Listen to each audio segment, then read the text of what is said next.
Hello children, welcome to असा education. आज हम करेंगे सीबीएसई की 10वीं क्लास की हिंदी की किताब स्पर्श के गद्य खंड से लिया गया पहला चैप्टर बड़े भाई साहब। इसके हम करेंगे प्रश्नोत्तर। आज हम करेंगे भाषा अध्ययन। तो इसमें जो पहला क्वेश्चन है वो है कि निम्नलिखित शब्दों के दो दो पर्यायवाची शब्द लिखिए। आपके जो शब्द दिए गए हैं वो है नसीहत, रोष, आज़ादी, राजा, ताज्जुब। तो नसीहत का जो पर्यायवाची है वो होगा सलाह, सीख। और जो रोष उसका मतलब होता है गुस्सा, क्रोध। तो रोष का पर्यायवाची हो जाएगा क्रोध, गुस्सा। आगे है आज़ादी। आज़ादी का हो गया स्वतंत्रता, मुक्ति। और राजा इसका हो गया भूपति, नृप। और ताज्जुब, ताज्जुब मतलब आश्चर्य, हैरानी। आपका जो दूसरा क्वेश्चन है उसमें क्या बताया गया है कि जो प्रेमचंद्र की भाषा है बहुत पैनी है, मुहावरेदार है। तो उन्होंने मुहावरों का काफ़ी ज़्यादा प्रयोग किया है, इसलिए इनकी जो कहानियाँ हैं काफ़ी रोचक और प्रभावपूर्ण होती हैं। बहुत अच्छा लगता है इनकी कहानियाँ पढ़ने में। तो इस कहानी में आप देखेंगे कि हर अनुच्छेद में 2-3 मुहावरों का प्रयोग किया गया है। जैसे इन वाक्यों को देखिए और ध्यान से पढ़िए। तो पहला वाक्य है, मेरा जी पढ़ने में बिल्कुल ना लगता था, 1 घंटा भी किताब लेकर बैठना पहाड़ था। मतलब 1 घंटे भी अगर वो बैठ जाता था तो उसको पहाड़ के समान प्रतीत होता था, बहुत अधिक बोझ सा लगता था। आपकी जो दूसरी लाइन है वो है कि भाई साहब उपदेश की कला में निपुण थे, ऐसी ऐसी लगती बातें कहते, ऐसे ऐसे सूक्ति वार चलाते कि मेरे जिगर के टुकड़े टुकड़े हो जाते और हिम्मत टूट जाती।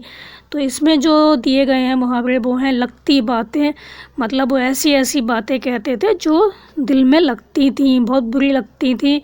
ऐसे ऐसे सूक्ति वार चलाते, मतलब ऐसे ऐसे व्यंग कसते थे वो कि मेरे जिगर के टुकड़े हो जाते थे। मतलब जो मेरा दिल था वो बहुत ज़्यादा दुखी हो जाता था, मैं मायूस हो जाता था। तो यहाँ पर इस तरह से 3 मुहावरे दिए गए हैं। आगे है, वह जानलेवा टाइम टेबल, वह आँख फोड़ पुस्तकें, किसी की याद ना रहती और भाई साहब को नसीहत और फजीहत का अवसर मिल जाता था।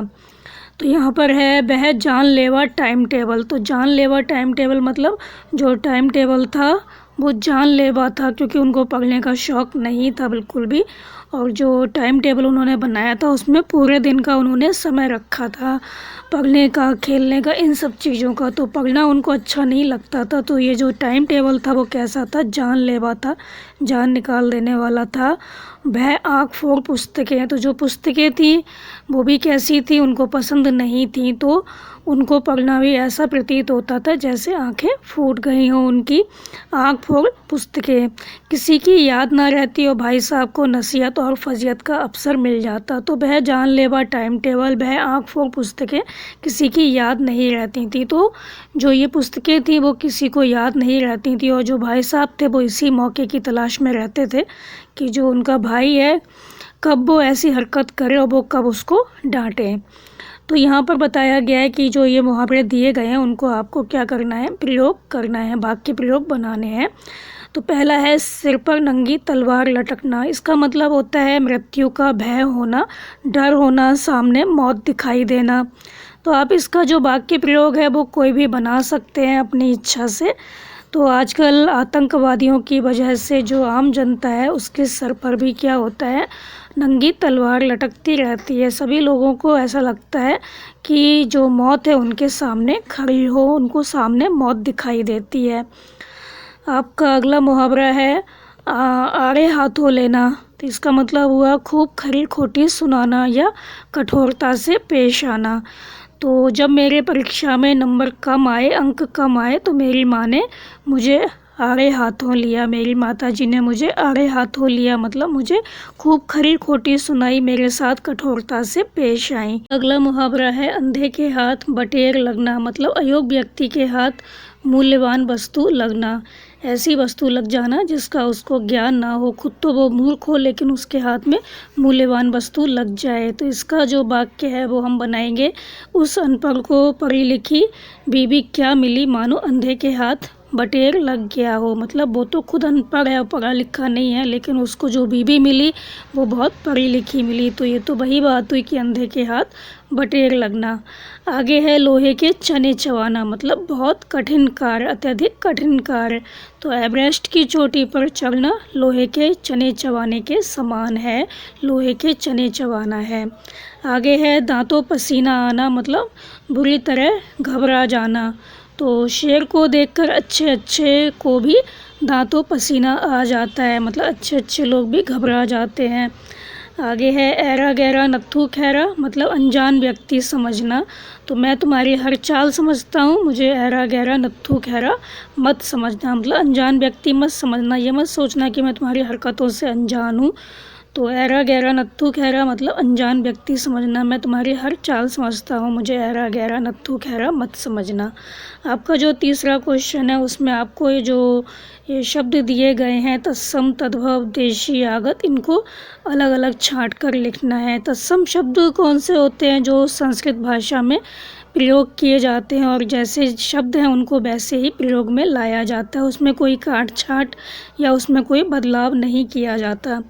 तद्भव शब्द वो होते हैं, जो तत्सम शब्द होते हैं उसमें कुछ बदलाव लाकर हम उसका प्रयोग करते हैं। जैसे आम्र हम कहते हैं संस्कृत में, और तद्भव हम बनाएंगे तो इसको हम कह देंगे आम। देशज, देशज जो होते हैं वो होते हैं जो कि हमारे देश की आम बोलचाल की भाषा होती है, उसमें प्रयोग किए जाते हैं। आगत जो कि अंग्रेजी है, उर्दू, अरबी, फ़ारसी के जो शब्द होते हैं वो आगत कहलाते हैं। तो इसमें जो तत्सम शब्द हैं वो हैं चेष्टा, सूक्ति बाण, आधिपत्य, मेला, फटकार, प्रातःकाल, विद्वान, निपुण, अवहेलना। तद्भव शब्द हैं जानलेवा, आँख फोड़, पन्ना, भाई साहब। देशज हैं घुड़कियाँ, और आगत हैं जो कि अंग्रेजी, उर्दू, अरबी, फ़ारसी के शब्द हैं तालीम, जल्दबाजी, स्पेशल, स्पेशल आपका इंग्लिश का शब्द है, पुख्ता, स्कीम, हाशिया, टाइम टेबल, जमात, हर्फ, तमाशा, मसलन। यहाँ पर जो शब्द दिया गया है हर्फ, उसका अर्थ होता है शब्द या बात। आपका जो चौथा क्वेश्चन है उसमें आपको सकर्मक और अकर्मक क्रिया है वो बतानी है, किस में है और किस में नहीं है। तो जो क्रियाएं होती हैं दो प्रकार की होती हैं, सकर्मक और अकर्मक। सकर्मक क्रिया मतलब सकर्म, जो कर्म के साथ हो। अकर्मक क्रिया जो कर्म के साथ ना हो, मतलब जिस क्रिया में कर्म की अपेक्षा रहती है, कर्म होता है, उसे हम कहते हैं सकर्मक क्रिया। और जिस वाक्य में जिस क्रिया के प्रयोग में कर्म की अपेक्षा नहीं होती उसे हम कहते हैं अकर्मक क्रिया। तो जैसे इसमें दिए गए हैं वाक्य, उन्होंने वहीं हाथ पकड़ लिया, तो क्रिया क्या की? उसने पकड़ लिया। क्या पकड़ लिया? हाथ। तो यहाँ पर क्या है?